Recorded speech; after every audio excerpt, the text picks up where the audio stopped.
bye bye. Angni santi ekdam. Nah guys, Goyari ni godan airport bidi jagasine. Halat ko ang dai. Tini balcony ni halat bidi janani. Hello everyone, welcome back to my YouTube channel. खुलुमबाय नोंथांमोनखौ बयखौबो आंनि चेनेलाव बरायबाय आसा खालामो बयबो मोजाङैनो दं आंबो मोजाङैनो दङ ओमफ्राय दायो आङो दंथ'यो दिल्लीयाव दंथ'यो माने आं दायो दिल्लीयाव दङ ओमफ्राय आरो नोंथांमोनाथ' प्रिभियास ब्लग्सफोराव नुखागासिनो ना जे आङो न'आव थांना दंहैयोमोन ओमफ्राय आरो बैसागुखौबो न'आवनो सेलिब्रेट खालामबाय मानि अपारेशनाव ओजों ओजा खारथिंनाय मानाय हस्पिटालनि ब्लग्सफोरखौबो गासैखौबो आं अलरेडि नोंथांमोनजों शेयार खालामखादों सो जायफोरा आंनि ब्लग्सफोरखौ कन्टिनिउसलि फल' खालामो नायो बिथांमोना मिथिगोन जे आङो न'आव दंहैयोमोन मानि सार्जारियावबो हस्पिटाल एन्ड अलावबो बिराद खाथिनांगौ जाबाय बिनि उनावबो सो सार्जारिया सक्सेसफुल जानायनि उनावबो आङो माखौनो टेक केयार खालामनो अलमस्ट 10-15 डेजसोनि EML लानानै आङो ओजा माजों दंहैयोमोन बिनि उनाव आङो न'आव थांबाय ओजा तेजपुराव ओमफ्राय बैसागुफोरखौबो सेलिब्रेट खालामबाय बेफोरनि ब्लगखौबो आं दाखालि बावैसो एसे शेयार खालामबाय नोंथांमोनजों स' नोंथांमोना जायफोरा नायाखै नायहैनो हागोन ओमफ्राय गयारियाबो आंखौ दोनहैलाय लाबोलाय बिदि खालामगासिनोमोन आरोना ओमफ्राय जा दिनखालि आं फैदों बेयाव दिल्लीयाव स' बिनि ब्लगाबो दङ आं एडिट खालामना होनाय जायाखैमोन स' सानबाय आङो बेखौनो नोंथांमोना एडिट खालामना होगोन होननानै ओमफ्राय दिनै आंना फ्लाइट गैया अफ नालाय बेखायनो आङो गासिबो ब्लग्सफोरखौ एडिट खालामगासिनो आरोना स' सानबाय जे जा दिनखालि आं फैदोंमोन बेखौबो आं नोंथांमोनजों शेयार खालामगोन होननानै बिकज गयारि आंखौ दोनबोदोंमोन नालाय एयारपर्टसिम स' बेखौ नोंथांमोनजों शेयार खालामगोन नोंथांमोना आंनि ब्लगखौ जोबजासिम नायबानो जाबाय ओमफ्राय दायो फुंनि 10ता जागासिनो आं सिखारनानै ब्रेकफास्टबो खालामखांबाय दुगैबाय माबाय ओमफ्राय आं सानबाय जे ब्लग एडिट खालामनि जा पेन्डिं ब्लग्सफोर दङ बेफोरखौ बानायनि होननानै स' दायो आङो फार्स्ट टाइम स्किन केयारखौ खालामगोन आरोना आं एक्सटार्नेलि बारा स्किन केयार खालामा बिकज आं बिलिभ खालामो जे जेसेबांखिनि एक्सटार्नेलि स्किन केयार खालामा माने इन्टारनेलि जेब्लासिम नोंनि देहाया थिग जाया अब्लासिम माने स्किनाबो ग्ल' जाया होननानै स' बेखायनो आं मोनसे प्रडाक्टखौ इउज खालामो ओमफ्राय नोंथांमोना बयबो मिथिखागौ जानांगौ बिकज आङो प्रिभियासलि बे प्रडाक्टखौ शेयार खालामखांबाय स' बे प्रडाक्टआनो जाहैबाय HK भाइटल्सनि स्किन रेडियन्स कलेजन इमेरिन कलेजन पेप्टाइड आरोना बेयाव vitamin C and vitamin E दङ विथ हाइलुरनिक एसिड ओमफ्राय बियो अरेन्ज फ्लेभरनि बेयाव जेबो एडेड सुगार गैया आरोना स' बेयो मोनसे साप्लिमेन्टसो बेखौ फुङाव ब्रेकफास्ट खालामखांनायनि उनाव जस्ट दै गिलाससेयाव माने स्कुप मोनसे बेनि जा साप्लिमेन्ट बेखौ गलायनानै लोंबानो जायो स' आं बेखौनो डेलि प्रिफार खालामो ओमफ्राय बियो माने गोदान बिहरनायसो आरोना आङो बिदिनो मोनब्रै मोनबासे बयाम फोजोबबाय खोमा बिनि ओमफ्राय नै आंनि एम्पटि बयामा बियो ओमफ्राय बेखौ गोदान बिहरनाय आरोना स' आं नोंथांमोननो बेखौ कनजिउम खालामना दिन्थिगोन दायो माबोरै बेखौ गलायनानै माबायदि लोंनांगौ स' बेखौ गिलाससे दैयाव जास्ट बिदि मोनसे स्कुप होनांगौ बेनि उनाव बेखौ गलायबानो बेयो प्रिपेयार जाबाय आरोना स' इट्स रेडि गाइस नै अरेन्ज फ्लेभरनि बिराद गोथाव नुनायावनो ओमफ्राय बिराद रिफ्रेशिं फिल जायो आरोना बेखौ लोंखांनायनि उनाव स' या लेट्स ड्रिंक दिस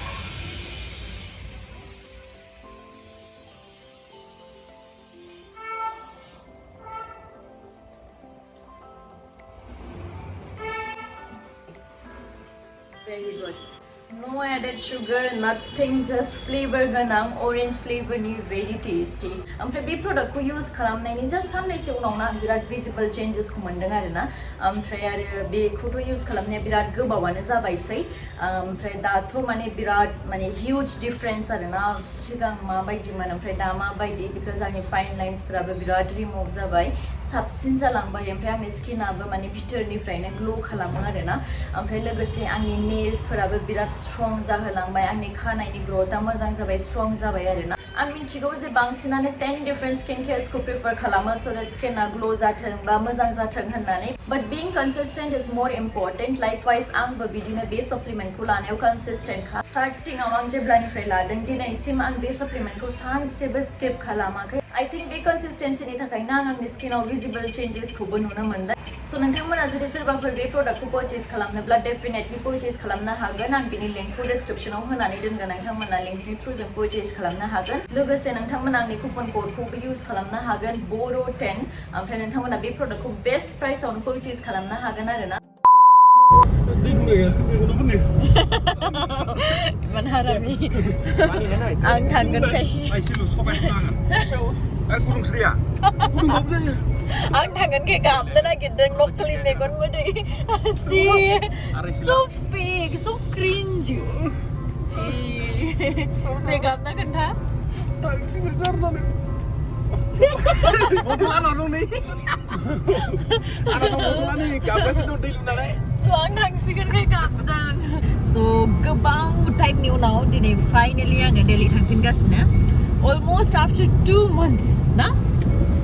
2 months नि उनाव हलियाव आङो फैदोंमोन नालाय गुवाहाटी लेअभाराव बिनि उनावनो माना एसे उदै सानाय सिरियास जानानै माने बिनिफ्रायनो मानि सार्जारि जाबाय माबाय ओमफ्राय आरो आंबो थांनो मोनखायाखै स' मास मोननैनि उनाव दिनै आङो थांगासिनो बेक टु दिल्ली आंनि खामानियाव ओमफ्राय जियानो जादोला न'आव फैनानै बिराद मोजां मोनबाय बिराद मोजां मोनबाय आरोना लाइक फुल्लि इन्जय खालामबाय बैसागुनिफ्राय लानानै हलिनिफ्राय लानानै पेरेन्टसजोंबो टाइम स्पेन्ड खालामनानै न'आव थानानै गुवाहाटीयावबो आब' लाहानाव नैबेयावबो थादों ओमफ्राय आरो ओजा गयारि लाहानावबो बाक्सायाव थाबाय जोंहानावबो सनितपुराव थाबाय ओजा टिहुआवबो मानाव थाबाय ओमफ्राय आरो क'क्राझारावबो थांबावबाय माने पुरा माने इन्जय खालामबाय आरोना बे मास मोननैयाव ओमफ्राय नोंथांमोना साननो हागौ जे मास मोननै माबोरै सुटि मोनखो होननानै स' जोंना मास मोननै सुटि मोना बाट आंनि मानि जेब्ला सार्जारि जादोंमोन ना अब्ला आङो ब्लाड डनेट खालामदोंमोन ओमफ्राय जोंनि डिउटिनि थाखाय जोंना हेमग्ल'बिना 12 जानांगौ आरोना बे मेन्डेटरि ओमफ्राय आंना मा होनो थैखौ होनानै एकदम खमायबायमोन हेमग्ल'बिना 12 जानांगौ नालाय ओमफ्राय आंना खमायना दंमोन आरोना ओमफ्राय आं डाइरेक्ट आंनो माने जेसेबां हायो आंनो लिभ नांगौमोन आरोना बै टाइमाव न' डाउट आंनि कम्पानिया EML होदोंमोन इमारजेन्सि लिभ मानि सार्जारिनि थाखाय लाइक स्टिचेस खुलिनायसिम आंनो लिभखौ होदों कम्पानिया आं बिनि थाखाय बिराद थेंकफुल आरोना बिसोरनिसिम जे आंनि कन्डिसनखौ बुजिनानै लिभ होदों इमारजेन्सि लिभ होदों बाट बिनि उनावबो आङो माने आङो गावनो माने सेटिसफाइड नङामोन माने आंनो बांसिन नांगौमोन बैसागुबो जानांगौमोन जोङो जा बेरायनांगोन माने बिराद गोबावनिफ्राय मोजाङै बिदि टाइम स्पेन्ड खालामाखैमोन नालाय बेखायनो आंनो कमप्लिट रेस्ट नांगौमोन आरोना स' हेमग्ल'बिना मोनसे रिजन मोनदोंमोन नालाय स' आङो बिनि टेस्ट खालामनानै CBC टेस्ट एन्ड अलखौ खालामनानै रिपर्ट्सखौ आङो अफिसाव शेयार खालामबाय थादों स' बेयाव आङो लिभखौ मोनदेरबाय थादों आरोना जेब्लासिम बाराया न' डाउट आङो टेस्टबो बिराद खालामनांदों मेडिकेलावबो खारथिंबाय थानांदों बाट बेफोरखौ साइडआव दोननानैबो जा खोथाया मेटार खालामो होनबाथाय आंनि सान्ति एकदम डिउटि खालामालासिनो न'आव आरामै थानाय गावनि क्ल'ज माने मेम्बार्सफोरजों थानाय लाइक पेरेन्टसआनो जा बा गयारियानो जा ओमफ्राय फेस्टिभेलानो जा सब इन्जय खालामबाय आरोना स' जियानो जादोला दायो आं थांगासिनो आंखौ ड्रप खालामनो थांगासिनो गयारिजों मन'सजों स' बिसोर सानैया थांगासिनो गयारियाथ' गाबखाया नालाय ओरैनो नकलि मेगन मोदै लानानै दिन्थिगासिनो so bad बिराद दुखु मोनबाय आङो स' आंसो दायो थांनानै गोदाव सोराव जाहैसिगोनलाय माखासे टेस्ट खालामना दंबावो ओमफ्राय बेफोरखौ खालामनानै न'आवनो उन्दुनोसै ब्लग खालामनोसै मानोसै बिदिनो माने मेल्ला ब्लग एडिट खालामनांगौ दं नालाय खालामै आपल'ड खालामबाय थानोसै स' जियानो जादोला दायो जोङो थांगासिनो स' नोंथांमोना बे मोनसे ब्लगखौ जोबजासिम नायलांबाय थाबानो जाबाय ओमफ्राय न'आथ' मा हालोद जानानै दं आं मिन्थिला बिकज हलियाव डिउटि खालामसो फैदोंमोन आं मिन्थियामोन जे बेफोरबायदि न'आव थानांगोन बा मानांगोन होननानै स' न'आ माबायदि जाना दं बेखौ मिन्थिला आरोना दायो थांनानै दिन्थिसिगोन आं नोंथांमोननो जियानो जादोला हरनि 10टासोआवसो मोनहैसिगोन गयारिखौबो बाय गयारि बाय नोंथांमोनखौ गासिखौबो आंनि सोलाव बरायनो थाखाय आसा खालामो बिदि माबाफोर बुंदों आं थांनोसै माबोरै मोनदों जायखिया खुलुमबाय गासिबो आंनि सोलाव बरायनो थाखाय आसा खालामो गासिबो आरे बुंना आं थांसिगोन माबोरै मोनदों बथल दैया दंना गैला दङ नांगौलै फालतु एसेयावलाय पुरा बुंगोन आं पुरा गोसोजोंथ' माब्लाबाबो फिल खालामखाया गोसोजों बुंगोन आं इदि नोंनि आंनि थाखाय फिलिंसा बेनो आराम मोनदों मा बिराद दुखु मोनदों एसे मोजां थायो साननैसो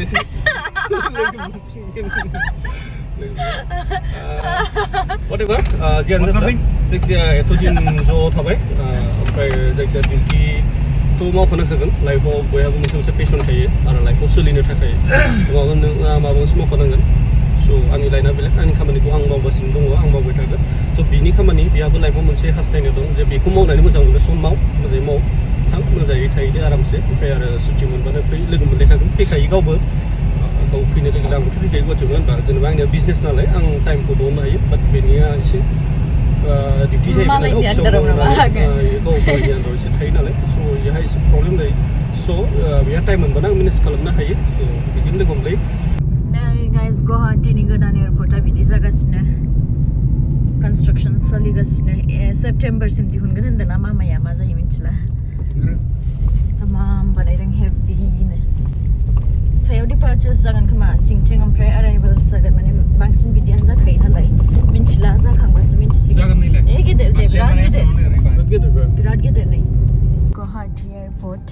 पुराना एयारपर्ट बियो बिकज गोदानाथ' बेलेगाव जासिगोन नालाय Lakshmi Gopinath Bordoloi international airport Guwahati with you at the earliest. To help us get going, please keep your large bags in the overhead bin above and small bags under the seat in front of you. Please take your seats and keep the aisle free for a quick departure. 2,000 years later. अवस्थाया माने दरजानि बाहेर बिदि जाना दं आरोना ओमफ्राय बेलकनिनि हालोदखौ आं दायो दिन्थिनि नै र' बेलकनिनि हालोदा बिदि जानानै दंमोन अबस्थायानो गैया बेयाव कचराबो दंमोन बिदिनो नै बिराद लेथ्रा आरोना नै हारावबो जिरायना दंफैनायाव गोसोबा नै खिला जोबनानै दोनबाय ओमफ्राय अबस्थाया बिदि आरोना न'ना